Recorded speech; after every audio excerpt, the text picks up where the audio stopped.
Iran Israel के साथ final और फैसला कुन जंग की तैयारी कर रहा है।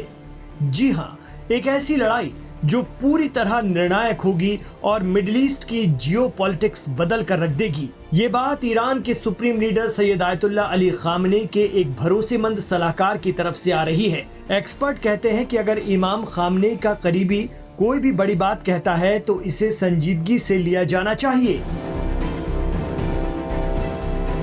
ईरान ऑब्जर्वर के हवाले से दावा किया जा रहा है कि ईरान के रहबर कहे जाने वाले खामनेई के लोग ये मानकर चल रहे हैं कि ईरान इसराइल के साथ सीज फायर में नहीं बल्कि अब भी जंग में है और ये सीज फायर किसी भी वक्त टूट सकता है।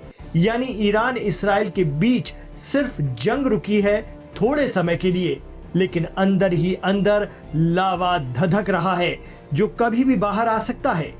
इमाम खामनेई के करीबियों का बयान बता रहा है कि ईरान इसराइल के बीच अगला युद्ध इस संघर्ष के अंत को तय करेगा। दावा किया जा रहा है कि ईरान अब भी लगातार अपनी जंगी तैयारियों को अंजाम दे रहा है। हाल ही में ईरान की नई सिक्योरिटी काउंसिल का भी गठन हुआ है जो सीधे सुप्रीम लीडर को रिपोर्ट करती है। इसमें अली लारिजानी को बड़ी जिम्मेदारी दी गई है। इतना ही नहीं, ईरान ये भी परख रहा है कि इसराइल के खिलाफ ऑपरेशन ट्रू प्रॉमिस 3 में वो जहां जहां भी कमजोर पड़ा है उन कमियों को दूर करते हुए अगली जंग में वो इसराइल को और भी तगड़ी मार मारे। कहा जा रहा है कि ईरान की पासदाराने इस्लाम यानी IRGC को रूस और चीन की मदद से और ज्यादा एडवांस हथियारों से लैस करके घातक बनाया जा रहा है।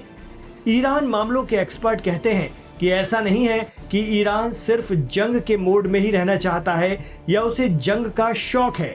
सच तो ये है कि अपनी ताकत को बढ़ाने के साथ साथ पीछे से कतर और अमेरिका के जरिए जो डिप्लोमेटिक चैनल खुले हुए हैं, ईरान उसमें भी सहयोग कर रहा है। लेकिन फिलिस्तीन की आज़ादी उसकी अहम फॉरेन पॉलिसी है।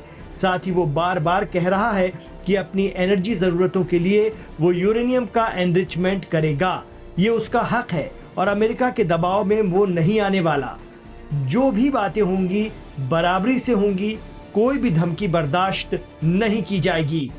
इतना ही नहीं, ईरान की तरफ से पिछले दिनों धमकी भी आई थी कि इस बार इसराइल को पूरी तरह बर्बाद करने में उसे सिर्फ 48 घंटे का वक्त लगेगा। यानी इस बार ईरान इसराइल को मिटा कर रख देगा। खबर है कि ईरान में बैलिस्टिक मिसाइल प्रोडक्शन तेज कर दिया गया है। जून में हुई 12 दिनों की जंग से पहले उसके पास 3000 मिसाइल और 600 लॉन्चर थे। ईरान ने चीन से 20J और 20A फाइटर जेट खरीदे हैं। पिछले दिनों रूस का कार्गो विमान तेहरान में उतरने की चर्चा थी। कहा जा रहा है कि उसमें भी हथियारों का जखीरा ईरान पहुंचा है। यानी कभी भी भड़क सकती है ईरान इसराइल जंग। गौरतलब है कि लाइव हिंदुस्तान लगातार ईरान पर नजर रखता आ रहा है। जून 2025 में हुई जंग से काफी पहले हमारी टीम इस बात को काफी हद तक आप दर्शकों तक पहुंचा रही थी कि ईरान इसराइल जबरदस्त तरीके से भिड़ने वाले हैं, और हुआ भी ऐसा ही। इधर करीब पौने 2 माह की चुप्पी के बाद अब ईरान के सुप्रीम लीडर इमाम खामनेई के करीबियों के बयानों का ध्यान से एनालिसिस करें तो गजा में इसराइली आक्रामकता और कब्जे को रोकने ईरान फिर मैदान में उतर सकता है, इसके आसार बनने लगे हैं।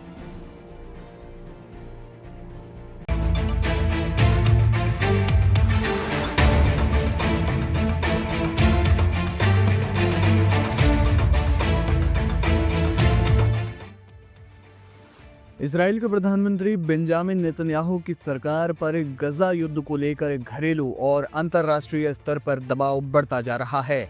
रविवार को तेल अवीव, यरूशलेम और हाइफा समेत बेरी जैसे शहरों में हजारों इस्राएली नागरिकों ने युद्ध के विरोध में और गजा में बंधक बनाए गए 50 नागरिकों की रिहाई के लिए बड़े पैमाने पर प्रदर्शन किए।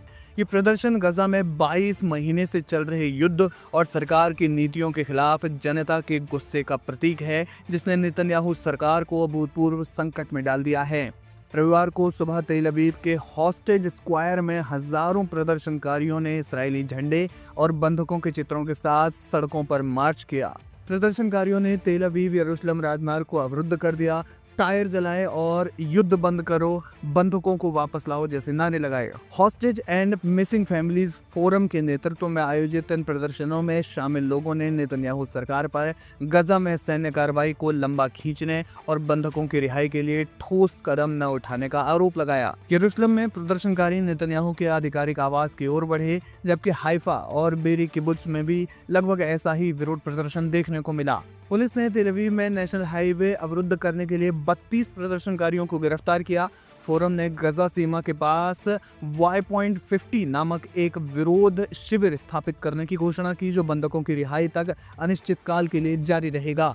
प्रदर्शनकारियों की मुख्य रूप से 3 मांगे हैं: गजा में तत्काल युद्ध विराम, हमास के साथ समझौता कर बंधकों की रिहाई सुनिश्चित करना और गजा सिटी पर कब्जे की सरकार की योजना को रद्द करना, जिसे बंधकों की जान के लिए खतरा माना जा रहा है। नेतन्याहू सरकार की गजा नीति को लेकर आलोचना हो रही है।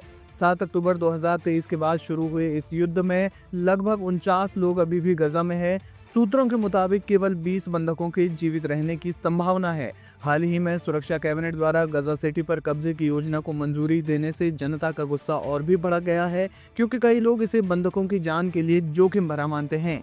Hostage and missing families forum ने एक बयान में कहा, नेतन्याहू की नीतियां बंधकों को खतरे में डाल रही हैं। हमारी मांग है कि सरकार युद्ध को खत्म करे और एक समझौते के जरिए हमारे लोगों को घर वापस लाए।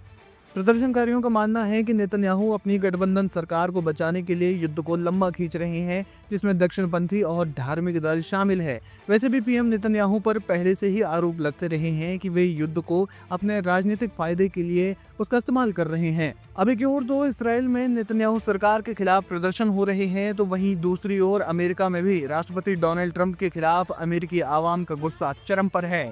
रविवार को अमेरिका में हजारों लोगों ने राष्ट्रपति डोनाल्ड ट्रंप और उनकी नीतियों के खिलाफ बड़े पैमाने पर प्रदर्शन किए। इनमें कई शहरों के लोग शामिल थे। प्रदर्शनकारियों ने ट्रंप पर लोकतांत्रिक संस्थाओं को कमजोर करने और समाज में विभाजन फैलाने का आरोप लगाया। हालांकि इन प्रदर्शनों का कारण गजा युद्ध नहीं है, लेकिन इसकी वजह ट्रंप के कुछ हालिया विवादित फैसलों को माना जा रहा है।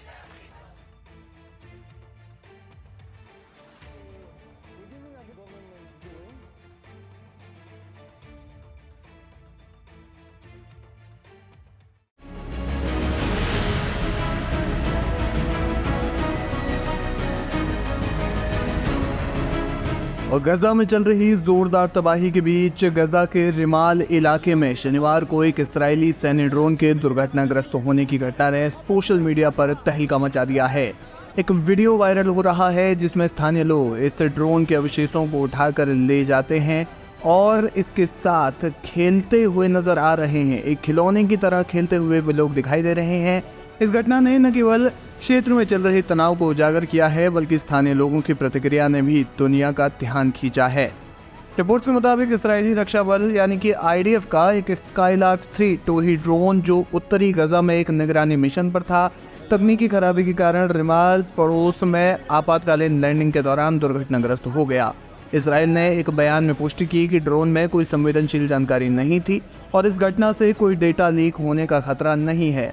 इस घटना की जांच शुरू कर दी गई है। स्थानीय निवासियों ने बताया कि ड्रोन के गिरने के बाद भीड़ जमा हो गई और कुछ लोगों ने इसके अवशेषों को इकट्ठा कर लिया। इसराइल की इस घटना से चिंता बढ़ सकती है, क्योंकि अगर ये ड्रोन हमास के हाथ लगा तो इसके रिवर्स इंजीनियरिंग का खतरा बढ़ जाएगा, जो जाहिर तौर पर इसराइल के खिलाफ ही इसका इस्तेमाल हो सकता है।